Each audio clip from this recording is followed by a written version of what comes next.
Yeah, I think one thing I probably learned tonight watching the game is that I can't just run onto Ted Furlong and tackle him. He might step me. He looks like a really mean stepper there. House of Rugby Ireland, here on Joe. Game changed. Hello and welcome to House of Rugby here on Joe. We've no Emer tonight, but we have Ronan O'Mahony from Munster and Chris Henry back. How are you, lads? Yeah, great, thanks, yeah. All good, Ferg. Good to have you on. Do you know what, before we get into the rugby stuff and straight into the Ireland-Scotland performance and the talking points, I was in a news agency yesterday and I saw one of the headlines was sport behind closed doors for a year. So it's been a year now where sport has been behind closed doors, and it actually kind of popped into my head. And I know I finished like just recently, but you guys are not so long finished either. And it kind of popped into my head, I don't know, it's great to have the rugby going ahead, but all the other things that are taken away from players at the moment, whether it's guys just starting off in their careers, or guys finishing, or just your normal squad member where they don't have that time together outside of training and outside of playing at the weekends. It's literally go train, play the matches and go home. Like how important do you think that is? And it must be such a strange time for the boys at the moment with that. Yeah, 100%. I mean, I think since I've retired, it's the thing I've missed the most is being around your teammates and your friends, and you know, yes, you play games with each other and you get to trust each other, but you learn so much about people, obviously off the pitch, going for coffees, going for, you know, the beers after you win or lose. So yeah, like I think it is obviously it's a challenge for everyone. Everyone's facing different things, but if you're talking about purely from a rugby perspective, rugby careers are short, and it's a completely different dynamic to build that team camaraderie and you know, great team atmosphere. It does take as we know, it takes a couple of pints to get to know each other properly. So the time away from the rugby pitch is really important, and the players will be feeling the challenges of this at the moment.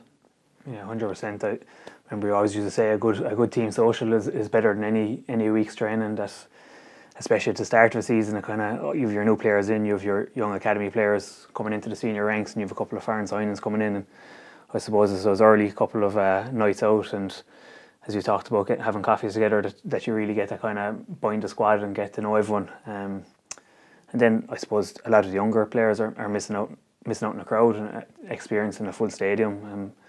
I was doing commentary there for the game in Toulon Park against Scarlets just gone, and there's an eerie silence around the place, and you know, there's a lot of young lads who are making their debuts, and you'd wonder how different their debut might go with a full crowd there and in front of 30,000 people or 40,000 people, and you know, it's an experience, I suppose, as a young player that you want to get as well. Or even, you know, you'd Billy Holland hitting that milestone the other week, or Craig Casey getting first cap for Ireland, no one being there, and that's really, it's the worst thing about it. They don't have family there, but then even after, to not even have a celebration, it's that you go home to your couch, and it's pretty grim, but it's just crazy to think it's been a year, you know, and how used to it we've gotten. Yeah, and as you've seen in the Irish games, he's just standing running out for his 50th appearance, but he's kind of running out for the cameras, but not, you know, it would be nice to be able to run out in front of a crowd and in front of some family, but yeah, it's been a pretty strange year. And even for like someone like yourself, who, you know, you get the players who come into the end of their careers and having to retire, you know, I only know from speaking to past friends from the Ulster team, like last year's team end of season dinner that you'd usually have, you know, a big function, they had to do it over Zoom. So someone like yourself, I don't know how your end of career finished with Leinster, but you know, I'm sure it wasn't the usual proper. No one gets a proper send off, but you do expect to be able to sit down and have a dinner with your teammates and give a final speech and a rake of pints. How did your send off go? Well, I didn't quite have the blimp going through the Aviva like Draco, anyway, that's for sure. No, it was bizarre, to be honest, because, you know, 14 years or whatever it was in the squad, and we had just lost to Saracens on the Saturday, and I wasn't picked for that match, so I watched it at home because he didn't bring any extras obviously at that stage, and realised that that was my last day in Leinster, was us losing that match because my contract was rolling if we got to the final, and kind of hit me at home. I remember getting upset with my wife, and there's no one, mates or anyone around obviously, and getting a few texts from people. But then on Monday, me and Rob Carney went in, and Leo asked us if we wanted to come in, because just to do the review, which is obviously going to be grim. You're getting knocked out of the Ireland Cup. But he said if we wanted to talk, to just say our goodbyes in front of everyone, staff and players. And yeah, two of us stood up separately and had 5 minutes or so to just talk about what it meant playing for the club and all the memories and the bonds, etc. And then after, we just walked out of the building and just left and went home. And like, it was not exactly how I pictured it finishing up. Like, I haven't been able to, like, you know, catch up with any of the players really since it was such a strange time. But it's the world we live in, and just seeing those younger guys coming in at the moment, and those like getting their first caps, whether it's provincial or international, we all know how much it feels to get that and not have share in those moments with family, and it's pretty tough. But we'll move on to the Scotland-Ireland game here quickly and talk about a few things. So obviously a great for Ireland to get back to winning ways. What did you make of the game? Yeah, I mean, look, I think going into the game, we knew it was going to be close. I think obviously at one stage, everyone was thinking a draw would have been a fair result.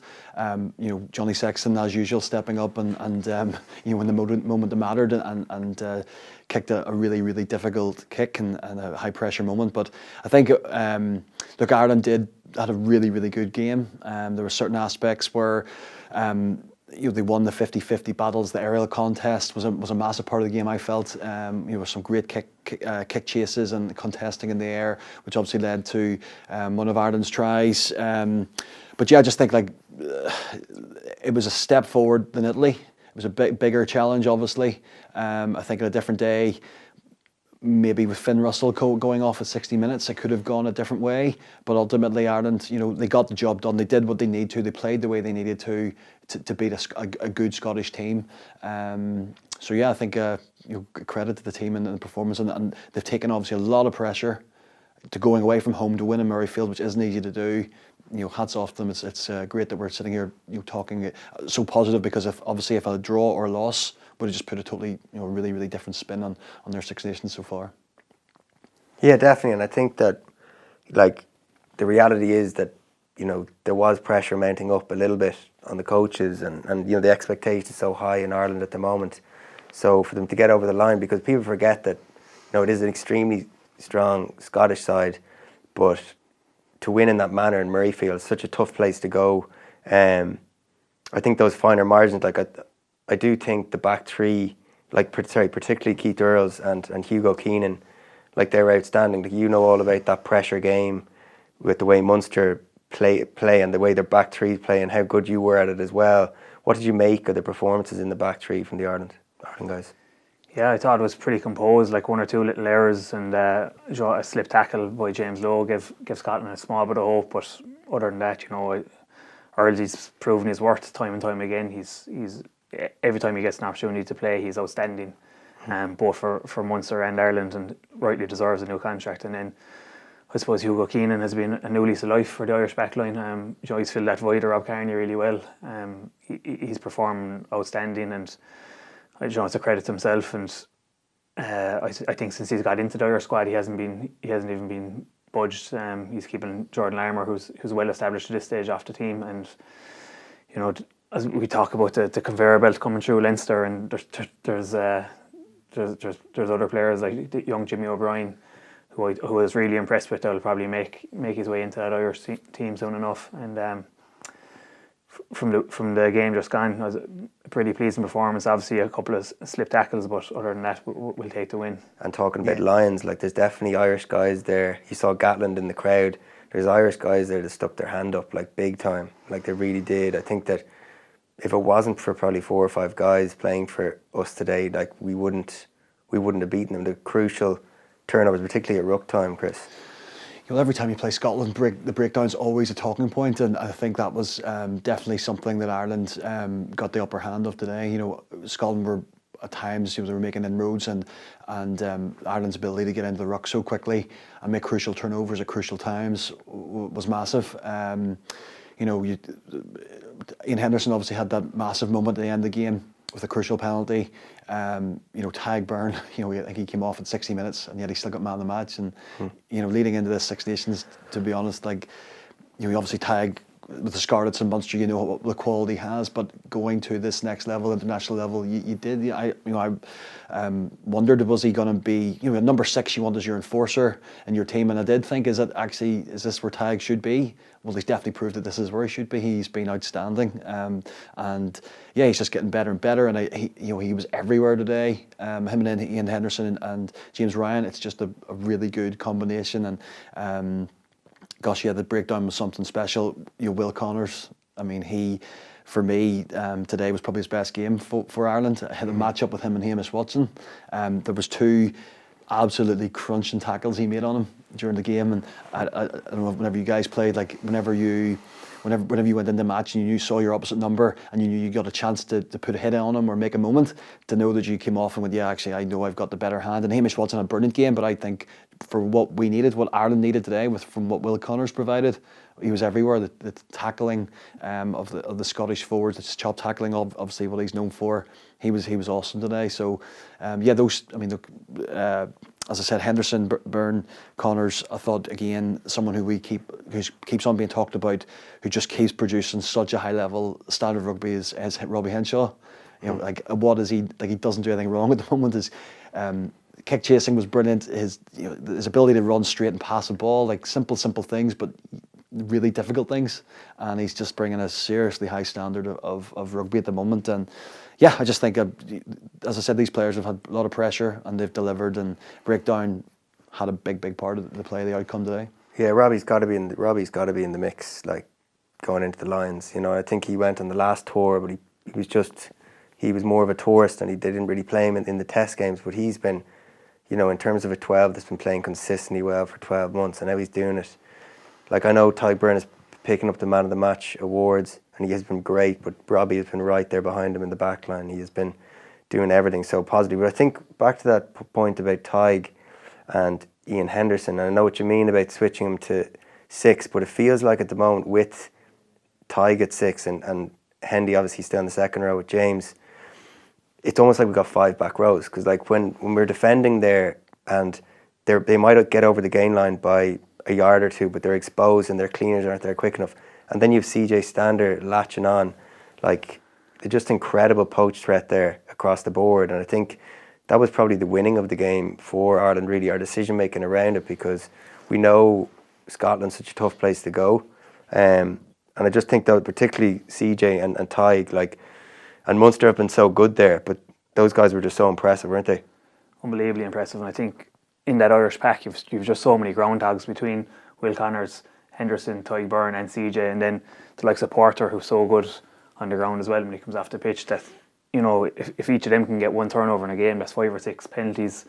And if you look at the Scottish penalty count, just 10 plus, and at international level, if you're coughing up 10 plus penalties, you're going to find it difficult to beat any team. So with those lads in the side, and I suppose Henderson and Henderson and James Ryan are such a good mix in the second row, that you're trying to find a place for Tadhg Byrne, because he's such a competitor, such a good player. You always want him on your team because he's a great line out option. He's incredible. He's probably one of the best poachers in Europe. And you know, he's a deliver pizza as well. Yeah, he delivers pizza. Yeah, he's a pizza delivery man. We're going to have to tell the story about the pizza delivery one we were talking before he came on, because just how impressive Tadhg has been. Like, he literally has been such, he's putting his hand up to go on the lines. He really is, with the way he's played for Munster and Ireland. But he's certainly come a long way, because when he was in the Leinster Academy, for whatever reason, in fairness, he had a fair few injuries, but he was always really in the bibs, and he was often in the suit poaching, and he was getting, you know, smashed by the first when he was going in to try and poach the ball. And he used to always come out with 2 or 3 poaches a training session, which was unbelievably frustrating. But on a Saturday after a game, I think he was still in the academy, obviously, and he hadn't really got a chance at the first. And Sean Cronin was having a pizza, or I think he had played a game on a Saturday, and he had ordered a pizza from base or somewhere, and the doorbell goes, and Sean opens up the door, and Tadhg Byrne is there with the base hat on and his pizza, you know, and obviously Sean's going, you know, where's Jeremy Beadle? I'm getting stitched up here. He starts looking over his shoulder. He goes, mate, fuck off. Like, what are you doing here? And he goes, I'm here to deliver your pizza. Sean obviously panics, takes it off and goes inside, doesn't even give him a tip. So what a turnaround it's been for Tyke Byrne. Here we are talking about him as a Lions player, and he was previously delivering pizzas. But he's if you ever play a match with Tyke, he'll be in, like, he's the coolest, calmest character you'll ever meet. Like, he's as cool as a breeze. There's nothing really phases him, and everything's kind of not a bother. And before a match, like, he'll be getting psyched up and getting everyone be in the change room, getting their strapping done and shorts on, and you'll be looking over at Tyke and he's still in his tracksuit, and you're like, oh, he'll get ready now in a minute. And genuinely be like 2 to 3 minutes before we're going out into the pitch, and Tyke's still fully tracksuit on his phone playing like Angry Birds or something, just like, oh, better get changed now. He just rocks into it, but his demeanour, and then he just turns into a different character then on the pitch. He's, as we've seen today, like, he's just a different animal. it's incredible. I always found those characters kind of fascinating. Like, there was always 1 or 2 guys that were on, like, they'd have their boots on, about to go out, about to huddle up to go out, and they'd be playing Candy Crush. You know, and you're going, like, we're about to go out and get our heads kicked in here. What's going on? Yeah. It's funny the different rituals guys have leading into games. But in terms of both teams today, like, obviously we mentioned Gatland was there. I kind of think that the Johnny Sexton, Finn Russell debate has been put to bed. You know, it certainly has been put to bed today, and I don't really know if there was a debate for me leading into it. Just with how Johnny managed the game, I think even that moment in the second half where it looked like Scotland they had enough time to get properly back into it, and they had that penalty inside their half, and Russell overkicks it. Like, and I know it can happen, but it doesn't happen to Johnny Sexton. Do you know what I mean? I don't think it has happened. It did not happen on the early games with Johnny kicked the ball. Was it dead? He did kick the ball dead, wasn't it? No, Billy did it. I know Billy did it, or we know Billy did it, but I think did Johnny not do one before at the end of a first half in one of the matches where a penalty? Yeah, for down the line, yeah. Went too far. Maybe not. Very rarely. The fact that France, he missed one, but yeah. Did he miss one? But your point is cut that down. but listen, your point is 100% right. Like, Johnny is by far the coolest, calmest 10 there is around this spot. But Finn Russell, like, you have to give it to him.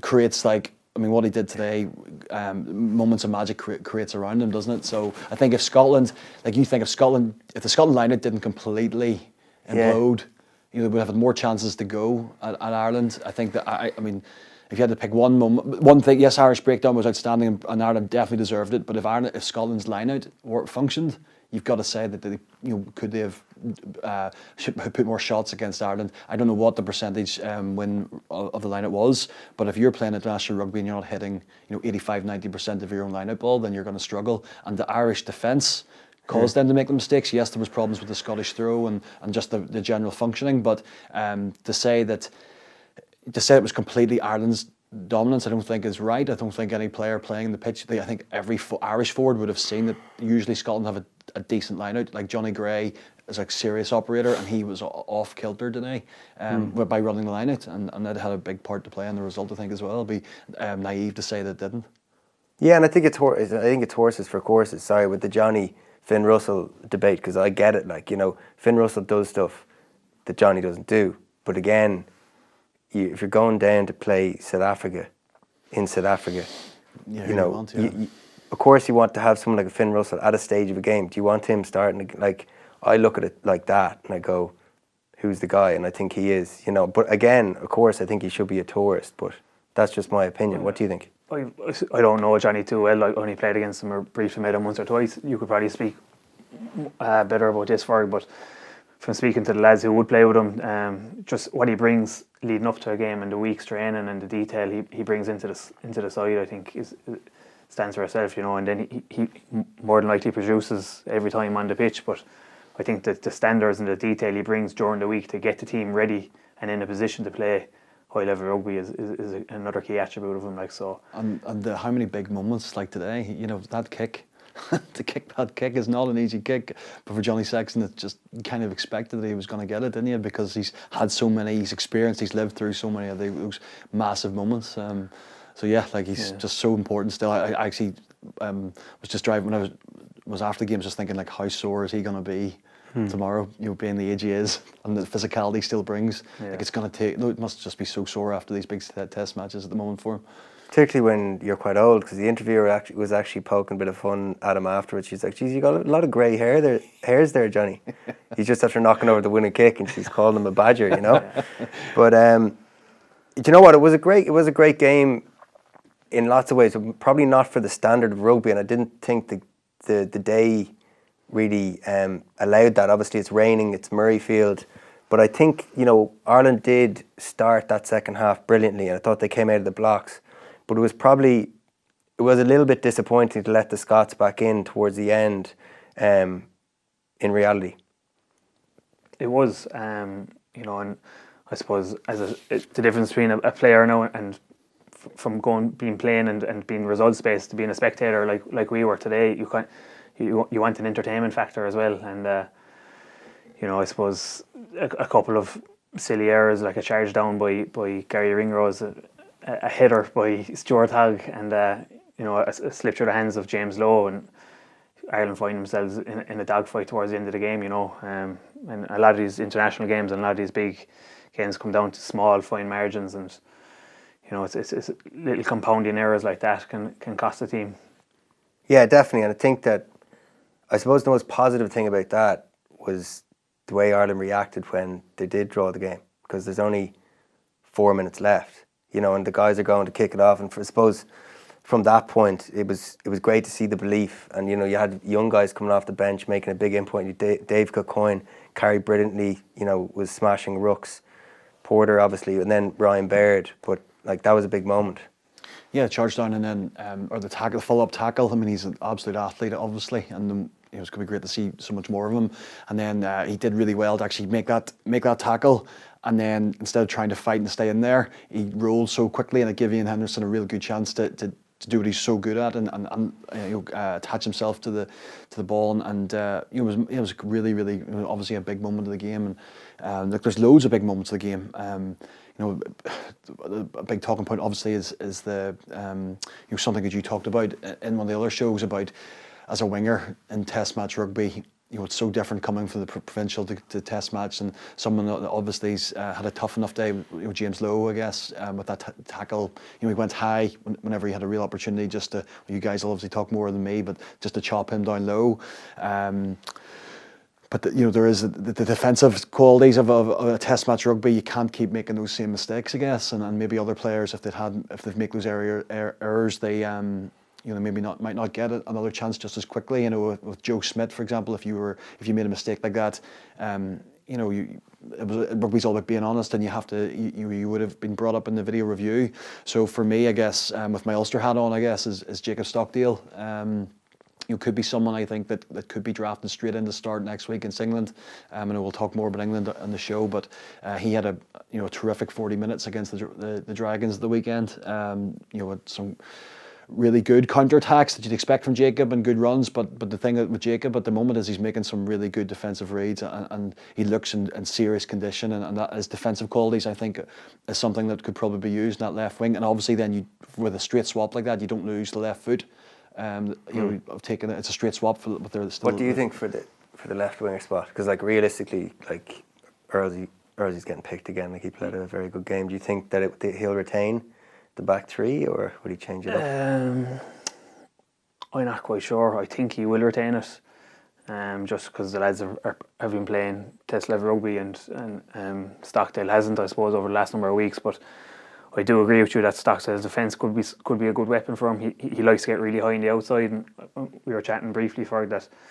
So be the one slight criticism I would have of the Irish defence is that I found they're a little bit passive. They're willing to give up plenty of yards to the Scots, and you know, I'd like to see him fan out a bit more, and I'd like to see the wings and the 13s getting up a little bit higher on the outside and trying to make those reads, as we've seen with Jacob doing it with Ulster. Now, I know Ireland might be looking after line integrity rather than line speed, and that's kind of the way it looks a little. But going forward against England, I'd like to see him just get a little bit wider and coming off the line a little bit harder.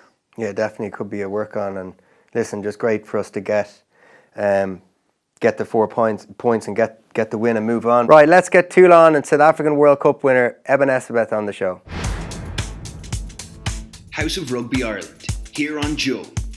Game changed. Hey Eben, how are things? And welcome to House of Rugby. How are you?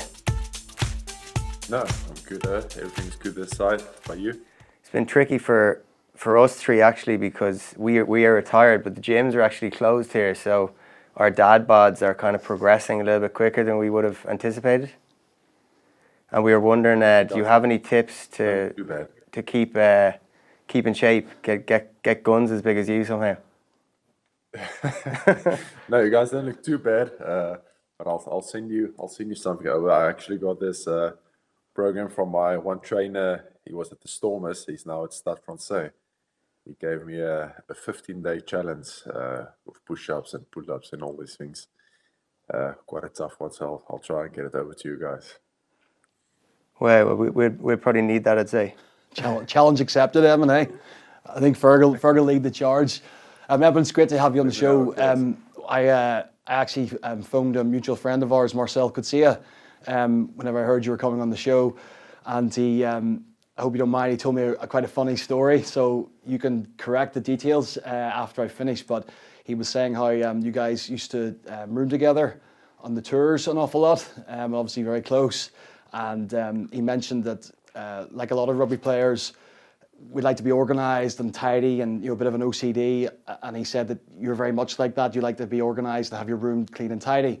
And so he said that one evening he was making hot chocolates for you both, and you had popped out of the room, and he'd set up the two mugs, and he'd got the milk and the chocolate cocoa, and he'd made the hot chocolates for you guys, but he dropped a bit of milk, so he just grabbed a white rag, wiped it up and threw it across the room. So a few hours later, he's asleep in bed, and apparently he looks up, and there's you standing right over the top of him, holding this white rag with all obviously muddy stained, going, "Did you wipe your arse with my favourite white rag that apparently you used, your favourite white cloth to make sure you clean yourself at night?" And he said you weren't talking for a couple of days after. So I'm not sure if you want to tell your side of the story. Is that true, pretty accurate, or did he just make it up? No, some details he left out there. Yeah, obviously, the good man that he is, he made us hot chocolate. I think it was his turn to make the hot chocolate. And yeah, anyway, later that night, I went for a shower, and I got to my face cloth, and it was, by the way, my face cloth was like I think like a red color, and so all the other towels always in the hotel is white. So I don't know how he got confused with that. So got to my face cloth, and I saw like it's just brown stuff everywhere. And your immediate thought goes through your head is, what did he use it for? And yeah, then I just went over to him. The lights was off. He was already sleeping. I just said, "What?" Oh, probably didn't say the nicest words, but I asked him, "What did it do to my cloth?" And he said, "No, but he thought it's one of the hotel's cloths." And I'm like, "But all the cloths in the hotels are always white. I don't know how did you make that mistake?" But no, he's a good man. I must say, I missed him. Obviously, he's been struggling with injury a lot. So probably, one of my biggest mates at the Springboks. Not nice when he's not there. We always room together, have some fun stories. Probably a lot of stories I can't tell on the show. No, you can, Eben, you can. We've been told that you can tell the stories, so fire ahead. No, I'll rather leave it out. Yeah, fair enough. Yeah, I think we can all we all have those stories as well with guys we've roomed with over the years. You get close with funny memories like that. But going back to your kind of background leading into rugby, Eben, and growing up in South Africa, what stage or age were you at when you kind of looked maybe up to guys that were playing in South Africa and maybe realised that was kind of the path that you wanted to take? Yeah, so my story started obviously at primary school. I did quite all right in primary school. I managed to get a bursary to go to high school, and then got to the high school, and all of a sudden I found myself in a team's B team. I'm going to try and make a long story short. Played under 14, under 15, under 16 B team, and the school actually wanted to take my bursary away because I wasn't performing. At that day, so I was still in the back line. And I told them, okay, give me one more year. And then the next year, under 19s came, And yeah, I thought, listen, I've been playing B team. I actually spoke to my one friend. I've been playing B team the last 3 years. This year we're playing under 19, so we're playing with the guys a year older than us. Or am I going to find myself in the school's under 19 C team? So yeah, quickly got my head right and moved to Lock actually my first year under 19, and that year had a good year. Managed to get to the Western Province, almost to the last trials. Got into the elite squad, and then the next year played for Western Province under 18 Crown Week. So no, probably there I decided that I want to really give rugby a go. I must say, always got the backing from my family and my brother, and yeah, so it was a good decision. Managed to go to Stellenbosch and with the Western Province under 19s, and from there, another thing later on, and yeah, everything went well. Yeah, I think it's gone okay so far anyway. But so your rugby peers coming up through that would have maybe like played with you underage and then broke in to one of the super teams in South Africa. Who were those guys? Like, then where are they now? Are they still playing, or your peers? Yeah, so we were actually a couple of guys who came from. I remember our under 19 Western Province team. We had Kitshoff was still under 18 that time, but he was a bit involved with the under 19. Steven Kitshoff. Frans Malherbe was the tight head of the under 19 team. It was me, and then the other lock he's playing at the Lions for Alan van der Sluys. We had Sia Kulisi, we had Nazam Kar, who's playing at the Bulls. So we had a pretty good team. So yeah, a lot of those guys went on to play professionally. Obviously, guys like Sia and Frans, and them I still see them often. We still play together. So it's nice to have that group who comes with you a long way, and you have memories from under 18. I remember a guy, Bongi Mudnambi, we played against him under 19. He played for the Bulls. Quite a tough man. And then he came to the Stormers, and we managed to win a couple of things together. So I mean, incredible teammates and great friends off the field also. Jacko Tate, did you play with Jacko Tate? Tate coming up? With? Jacko Tate? Wait, Yakutata? Yeah, sorry, I'm not so good at the South African pronunciation. Sorry. Yeah, I played a bit with him. Obviously, he was at the Lions. I think he was still in school when he played for the Lions Super Rugby. And then played a couple of test matches with him, and also at the Stormers for a bit. He's a good man, a good player, good man for the team off the field also. Yeah, because Ronan and Chris, I think South Africans they seem to be more inclined to go to Ulster and particularly Munster, but you would have played with so many South Africans, I suppose, in your time in Munster. How did you find the guys, and which guys did you get on with best? And I got on very well with Jacko, and still in touch with him quite a lot. When Rasty came in and coached us in Munster, he brought Jacko in. He brought him in as a medical joker for 3 months because we had an injury to Francis Saili, and he ended up signing a 2-year contract. He's such a good impact on the club.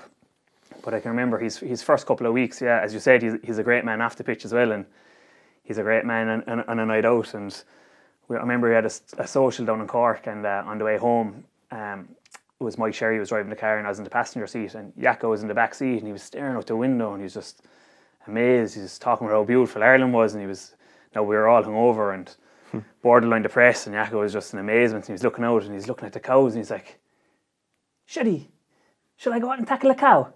And we were like, what? We barely know the man. He wanted to go out and tackle a cow, and we're like, and he was like, please, I want to go out and tackle a cow. It was like he wanted to prove himself to us, and but he was, I don't know, he was a strange character, but I suppose he acted as if he was like a defensive leader for us going forward. I suppose in all those games, he was unbelievable. He was exactly what we needed, a real talisman in the squad and like a defensive leader, and he was a great man, as you said, on and off the pitch. Was it a good tackle on the cow? Or? No, we didn't stop, thankfully. No. We probably would have tackled the cow if we let him.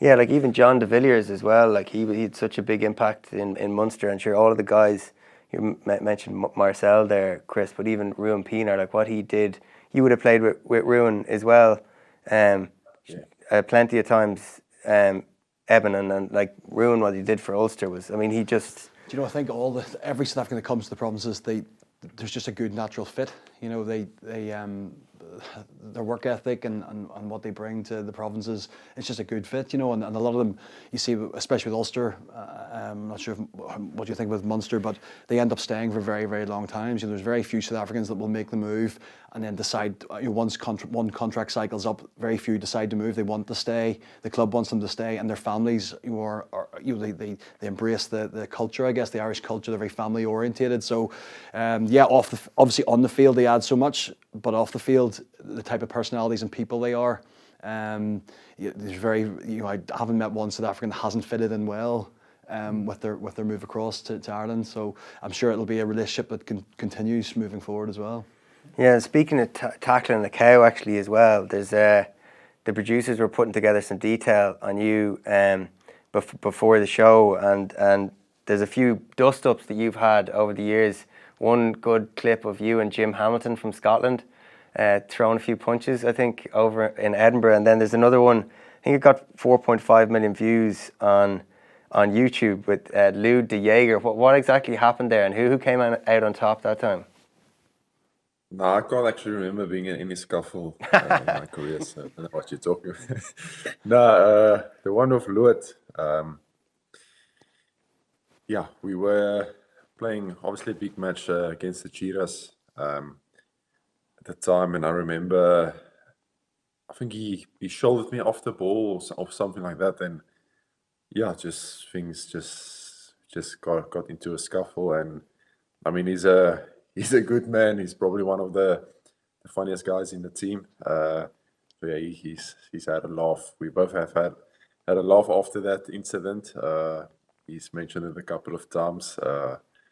Yeah, he's just like I said, a funny man. But yeah, I mean, off the field, all good. I remember we were that game, and then we went to Springbok camp to Sunday. Alistair Coetzee was in the coach, and he still made a joke about me and him if we're all okay now. But yeah, no, he's a good man. I remember Jim Hamilton also, good one. He actually in a line out, and he just came to push me in my face out of the blue, and I snapped a bit, and luckily there was guys who came in between, and he got a yellow card, and I could stay on the field. And you played it well. I think you said that you had a situation. Did you not say you were going to knock Eben's head off there one day in Eben, I don't know if you remember, but in 2012. When you played in Dublin against Ireland, I was playing, and there was a kick-off, and JP Peterson was chasing the kick, and I was putting my highest up to catch the ball, and he tackled me before the ball even got near my hands, and I went absolutely flying. And so penalty against JP, he got yellow carded, but I glanced up. I was pretty shaken at that stage, glanced up, and all the Irish forwards were like piling in towards you. So I looked up, and there's you with, like, it was Donegal Ryan, Big Mike McCarthy was playing, Jamie Heaslip, and I'm pretty sure you must have had about 4 of them all around you, just holding them all. And I glanced up going, oh God, am I going to have to jump in here as well? And our physio came over and said, oh no, Chris, just stay down and milk it. And I was like, yeah, no problems, I'll stay out of this one. I'll leave Eben and the boys to it. So, yeah, it was... that's also... It was a big game. And the other thing to note about that match was apparently Big Mike McCarthy, who has been on the show before, his biggest highlight of his rugby career is he has a video of himself on his phone. He shows to everyone about him putting in a emptying you, apparently, which I haven't seen, but apparently he shows it to everybody. So I don't know if you remember that when the Mike McCarthy maybe putting in a cheap shot. It was probably a cheap shot, maybe. No, I remember the scuffle also. Obviously, actually, there's a picture where me and a guy are close, and our faces are like that, close to each other. So I think you can find a picture of that. And then that hit from Mike, I remember that really well. I still remember I got the ball. I think it was from a 10, and so it was about by the 22, and I just tried to go hit the line, and he just came out of the blue, like libertied me from the side. Great tackle, actually. If I ever see him in a bar, actually owe him a beer for that one. It was a real good hit. Yeah, he was a big hitter. Do you find, though, I think, like, we can all vouch for this, that when, you know, at club level and internationally, when you're coming up against certain players, they get highlighted during the week. I'm sure it happens for Toulon and South Africa as well. The big ball carriers or the big kind of the big drivers in the team, in terms of energy and all the rest. And you would be one of those people, realistically, that teams would look at, whether it's your line-out work or carry, and try and, lay statements down. Like, do you find that happens a lot in games where guys are trying to get shots or get under your skin? Yeah, I think there's always, I always say, like, if you try to target an individual, that's where you might go wrong. I think you must look at a team in just like the whole forwards. Obviously, there's always one or two guys. So I never know what the opposition, who they look at or who they target. But I'm pretty sure they're always, especially at the start of my career, when I was in quite a few scuffles, probably to get under my skin, try and get a yellow card or penalties or something out of me. Must say I didn't give away too many yellow cards. Probably lucky the refs liked me.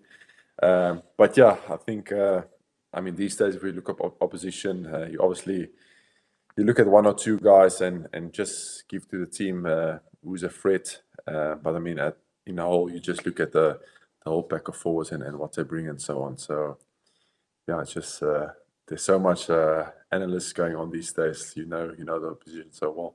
I know. And speaking of analysts, now that I know Paul O'Connell, you've played against him in 2012 and 2014. You had some big battles, and he's now an analyst for Ireland. And obviously Ireland's line-out went extremely well defensively against Scotland today. What were the battles like against Paul over the years? He would have been a fair bit older than you. Would you have known much about him before you played him, and how did that go? Yeah, obviously knew a lot about him. I watched him when I was still a youngster. Massive respect for him. I think he was his battles was probably more against Victor and Buckies and those guys. I played against him at the end of his career. But yeah, great man. Obviously heard good stories about him off the field, also just about his professionalism and type of guy he is. And yeah, you can see of Ireland how well they're doing in the lineup. What did you take from that Irish game, actually? I think you said you're watching the game before we came on, obviously with the Lions just around the corner. Is there any guys that stood out? Obviously the likes of James Ryan, who has really broke onto the scene the last number of years, and he's in your position. He's already a real leader in Ireland, and hopefully for him, if he stays fit, realistically he will be going on the Lions. Would you be aware of the likes of him and others in the Irish pack? Yeah, I think one thing I probably learned tonight watching the game is that I can't just run onto Tad Furlong and tackle him. He might step me. He looks like a really mean stepper there. But no, yeah, obviously for the Lions they have a great lock option. Guy like James Ryan. Scottish locks, English locks there.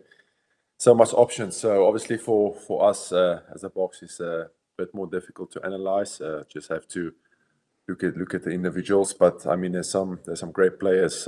Everyone eating form in the Six Nations, and I must say it's exciting.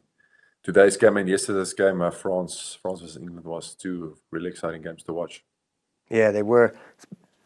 Speaking of those stories you're on to Marcel about, Chris, you mentioned that he said that something about text messages that were being exchanged. What's that about? Yeah, but another thing that Marcel just mentioned, which is just a wonderful thing about rugby, is obviously when you get to play against your friends from different teams. So whenever you were obviously with the Stormers and he's with the Sharks, and you would have, leading into a match, he was saying you would have been constantly texting and giving each other, a bit of crack. But he was mentioning that even right up to the morning of a game, you were still texting each other saying, the first time you come down my channel, you're getting absolutely emptied, or, a bit of crack back and forth. And he said there was once that he remembered where you had tried to arrange a gentleman's agreement, so you would take it easy on each other. And I said that must be a blatant lie, because there's no way that Marcel Coetzee and Eben Etzebeth are going to take a gentleman's agreement on each other. There's just no chance that was ever going to happen. Yeah, no, there's no chance of that. I actually remember, I think before one game, look, me and Ema have this thing, the movie Dumb and Dumber, that's probably, when me and Ema are together, that's probably us two. And also with Mr. Bean, we also enjoy him quite a lot. So before games, we normally used to send each other clips, like just try and make each other laugh. But also when we get onto the field, I mean, it's quite serious. I actually, when we play against each other, I always try to line myself up against him, and don't know why he's my best friend, but you just try and eat him. Maybe that's 5% harder than any other guy. But no, it was great battles, and I mean those times, Sharks versus Stormers, it was always a great game, I must say. Would have loved to play him here in Europe, Ulster versus Toulon. Don't know if we'll be able to get that opportunity because he's heading back home. But great man, and always better to have him on your team than play against him, because he's an unbelievable person, and he's a warrior on the field. Eben, there was two other players you mentioned in a different answer, Victor Matfield and Bakis Botha. Obviously two world-class players for such a long time. Is there anything specific that you would have learned from those two guys as you were coming up through the ranks in South Africa? Yeah, obviously, I mean, Victor and Bakis throughout the rugby world, everyone knows them. I think probably the guy who I learned the most from was Andries Becker, because he was at the Stormers when I was a youngster. So, I mean, I haven't even played for Stormers yet. Came from Varsity Cup into the Western Province under 21 mix, and then the following year was I was in the Super Rugby team, and he told me, like, learn me just so much of line-outs, but not only that, like tackling stuff and just mental stuff. So I must say, on my career as a lock, I think he probably had the biggest influence on my career. And yeah, also for me, he was a great man and an unbelievable player. Speaking of influence on a career, and rolling back to 2019, we had Peter Steph du Toit on last week, and we were talking about that World Cup win, and what a huge moment in your career, surely the biggest so far. But really, it seemed like the coaching ticket that you guys had was definitely a key to that. We had our own Felix Jones, who went over, who got brought along with Rassie Erasmus. But in terms of Rassie Erasmus, how have you found him as a motivator? Because he seems like the type of coach that does delegate the rest of the coaching to other staff members, but an extremely good talker and motivator for his teams.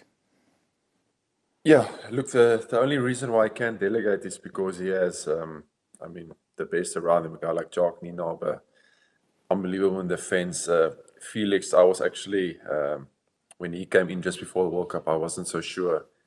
Is it good if a new guy comes in? But I mean, he came in and the guy just doesn't stop working. And like whatever he says, whatever he talks about, he always talks sense. Guy like Allet, Matt, everyone was just good. And then obviously you're talking about Rassie getting us up for games. I mean, there's no one that can get you up for a game like Rassie. He was really good. Just his ways of doing things. And also, like with coaching, also if there's ever something that pops up in his head, or I remember him taking the forwards one day for a mauling session, not on the field bashing each other, but actually go sit in a room and just talk about stuff, and just like the input he gives. He's an unbelievable coach, and yeah, I think like you said just before, you probably saw some of those clips where he's talking before a game. I think he really got the guys up for the games. Even one thing I always found at Rassie was that no matter what the situation, or a win or a loss or a draw, he always found a way of presenting to the squad and saying the best possible things that can get you motivated, or always knew the right things to say at the right time. And again, what you said, Jock, I found that Jock was the glue that kind of held it all together. Jock was like Rassie's man on the ground, and I suppose, was that a similar environment what you would have found 18 months leading into a World Cup when they joined as a coaching ticket? Yeah, exactly. Jock is obviously, he can be on the side of the pitch also, so you probably know him screaming next to the pitch and shouting out orders. But yeah, exactly what you said.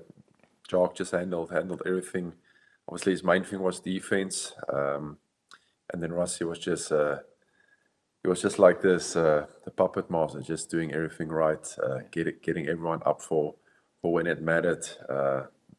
As long as you up for the game, those 80 minutes, you can do whatever you want in a week, but those 80 minutes, if you must perform, then you must do it. So yeah, I mean, you work with them, and you know how. I mean, they're special coaches. Yeah, and another former coach of ours, as you mentioned there, Aled Walters, the strength and conditioning coach, would have followed soon after the two lads. And what kind of impact would Aled have had with the national side? Yeah, he's a good man. Obviously, takes his job very seriously, but when he's not busy doing his job, he's such a good man for the team. He's always a laugh. Obviously, being of us trying to speak Afrikaans, just his pronunciation of words was just funny, and I think he really gets the players. He knows when to push them into the red and when to hold back a bit, when to tell the guys, listen, next week is hard, then maybe at the end of the week we can have a couple of beers together. I think which is important, that balance, and he brought that. I still speak to him a lot, asking for programs and stuff. Yeah, no, he's a great man, and like I said, he can really push the guys. Remember one game against I think that test against New Zealand, 2018. It was the Wednesday training session, and everyone was a bit jokey, almost in a good vibe, and he just lost it in the warm up, going off at us and shouting, "What am I missing? What's going on?" And I just told him, "You're missing a good vibe," and everyone just started cracking up. And I think he also just had a laugh. But no, he's a really good conditioner. Yeah. And this Lions tour as well, which everyone is so excited about with the way COVID has gone, and there's been question marks over it, and there's probably still question marks about where it might be. And I suppose from you talking to your other South African teammates, what would be the feeling on if it didn't actually take place in South Africa, even though there'd be no crowds? Yeah, look, I think we had the point. Our last game was in 2019 in the final against so that point where we just want to put on the green and gold shirt. I told someone earlier, we don't care if we play in Pakistan or in India or Australia, New Zealand. It doesn't really matter. As long as we can put on the green and gold again and play for South Africa and try and make the people at home proud. I think that's what we want. So obviously there's rumors. I mean, we all read the media. There's rumors about Australia, rumors about the UK, and then obviously best scenario for us will still be in South Africa. But I think everyone just feels, all the guys, the coaches, we just want to get back on the pitch. First of all, just get to know each other again. Obviously, there's some new coaching staff who's in there, a guy like new conditioner and so on. So we just want to get to know everyone and spend some time together, and then obviously make memories on the field, which is probably the most important when we play the game. Yeah, I think we're all in agreement that the main thing is it just goes ahead now, and it doesn't really matter where it is. But I suppose there's a couple of steps for you and other players before that happens, and I suppose you got that. Everyone got notified last week about you got that easy draw against Leinster in the quarterfinal of the Champions Cup. Are you happy with that? Yeah, easy draw. No, it's a good one. I must say, I think I haven't really. I got to my first season, and we were in the Challenge Cup, and now this season I played one game against Sale Sharks in the Champions Cup, and then obviously Scarlets didn't go away, and the rest of the group stages didn't happen. So actually excited, measuring up against one of the best teams in Europe, against Leinster. So obviously lots of Irish players in there, so it's going to be a great match. One we'll be looking forward to, and one we're going to have to prepare well for, because we know that Leinster will be very well prepared and they'll be ready for us. So it's up to us to just bring it and be at our best that day. Yeah, it promises to be a great game. Thanks a million for coming on the show, Eben. It was really, really great to chat to you. But just before we let you go, would you be able to tell us what your favourite jersey swap ever was after an international match? Who was it with? I think there's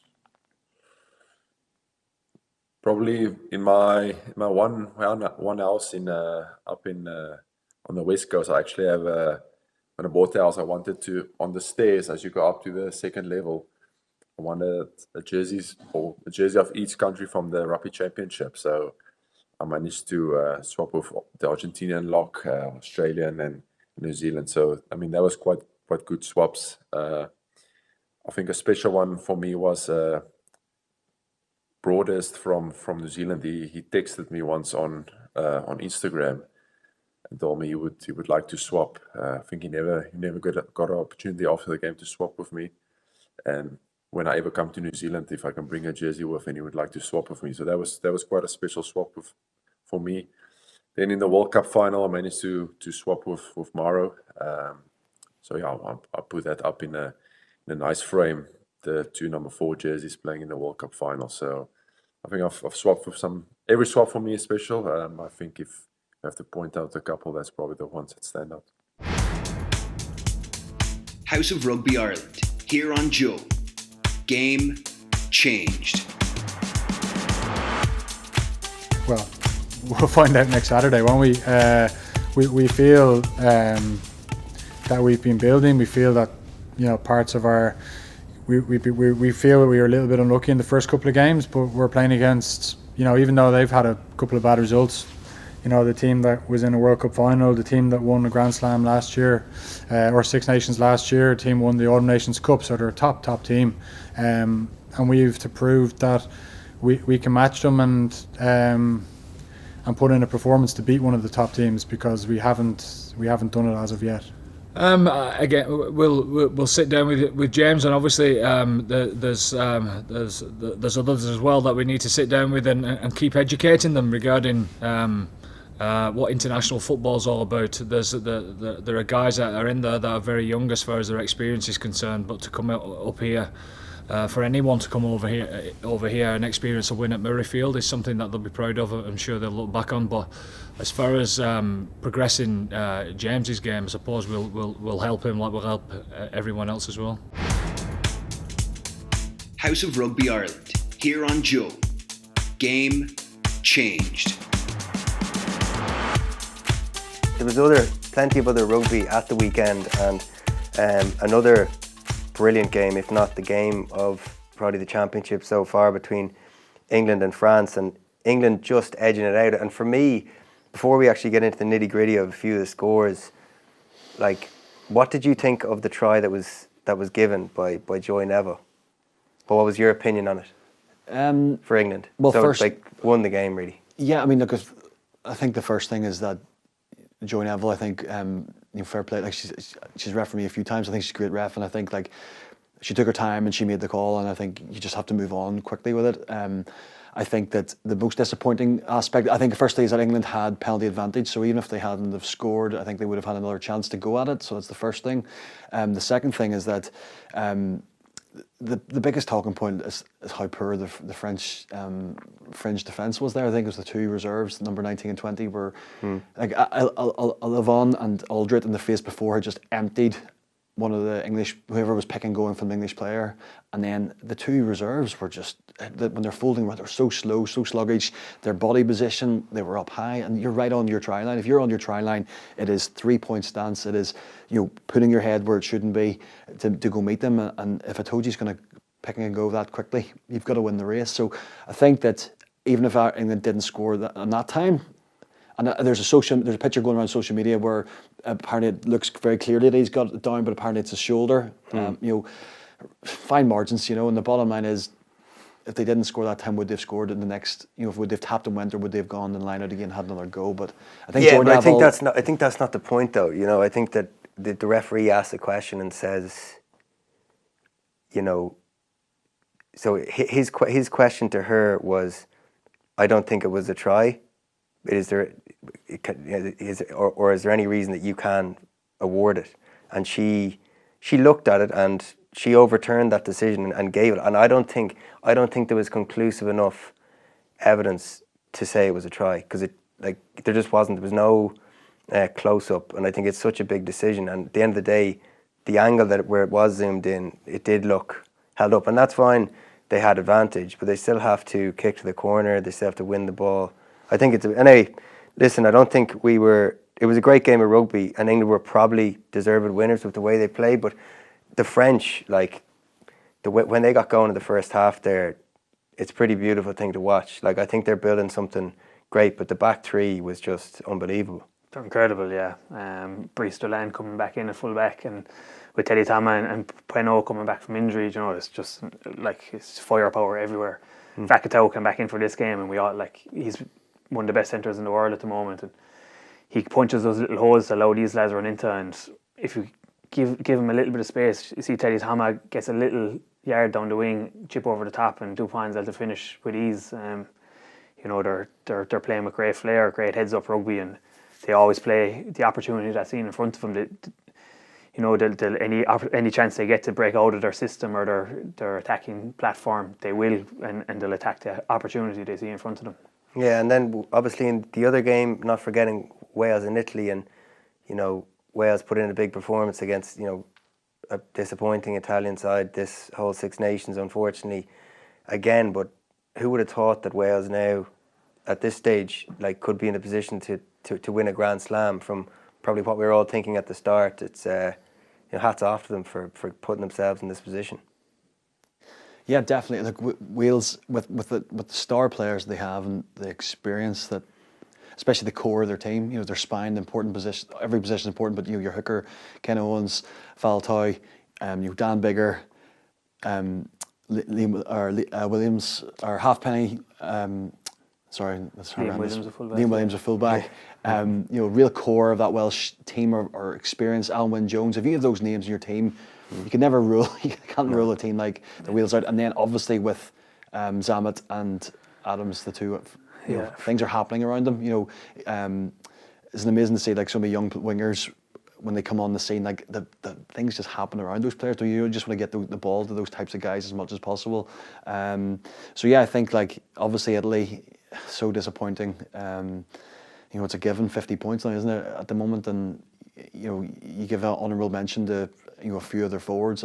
Your man Negri, I think, you know, he just keeps on. You know, the Italian forwards, they keep on turning up. They keep on knowing that they're going to get on the back foot, but they keep turning up. And yeah, it's very difficult. Where, you know, for Italian side now, it's just really difficult, isn't it? Like, where do they go? How do they really improve? But Wales, yeah, they just the start of the championship, winning by luck, which you needed a lot of luck, and they got their luck with the red card incidences, and then but they are growing, they are getting better, and next week's going to be, you know, to win in Paris is obviously tough, but if there's one team that you back at the moment, you know, you got to say that they can go and do it. Yeah, now they're firing on all cylinders. It definitely makes for great watching next week, obviously from an Irish and English perspective, with that kind of that pivotal match between those two teams. I think it will be a cracker between Wales and France. But we're going to move on to Munster. Munster played the Scarlets at the weekend as well, and Joey Carberry returned, and he picked up a man of the match performance in really, really tough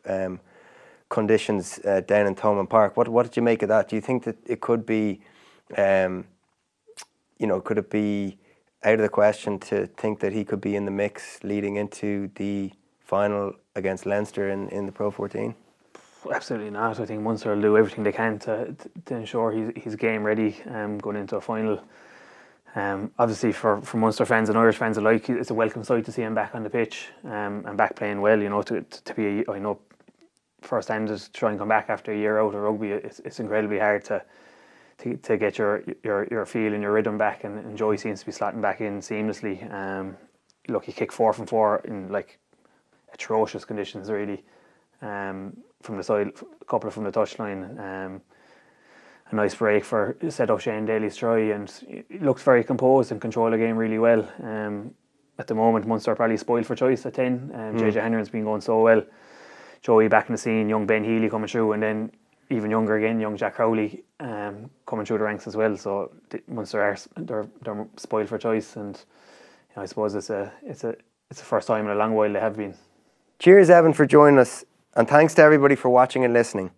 A big thank you to our producer Pat, Paul, Diarmid and Anthony. This has been House of Rugby Ireland here on Joe.